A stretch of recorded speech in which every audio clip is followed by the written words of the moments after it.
the Rehabilitation Project Force. The RPF was what we called it. It was the prison camp where you'd go for reindoctrination. You're not allowed to talk to anybody outside of the RPF.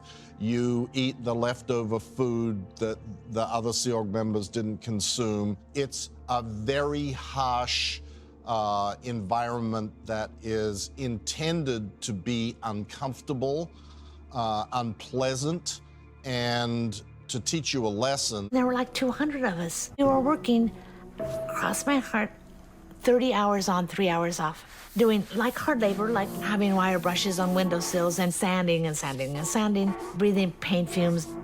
That regular crew would eat first, and then we'd get what was left. It was kind of like table scraps.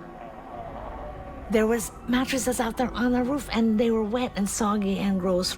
And if you got to sleep for 3 hours, sometimes you just have to go out there and crash out.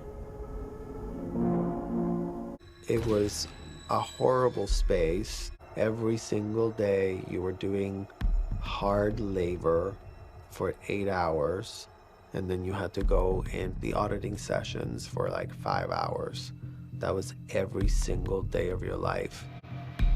We were adults and minors mixed in together, and we were all paired up, even with adults, to be our therapist and we be their therapist.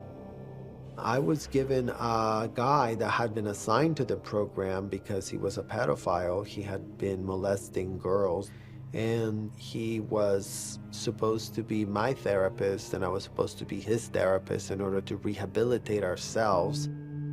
A lot of the sessions were, 4 or 5 hours of him telling me that he had raped me in another life, and I had to find out all the details of how he supposedly raped me in that other life.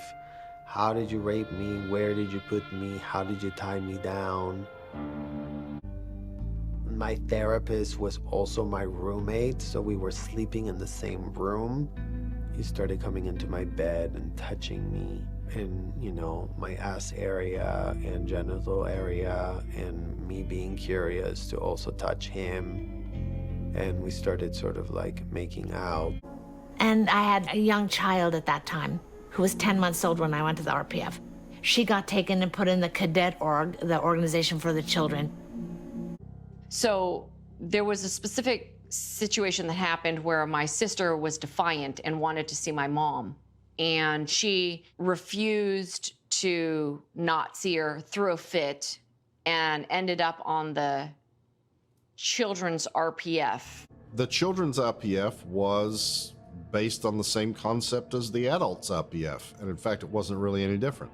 And for children in the cadet org, that was the same concept. We are going to punish you until you reform.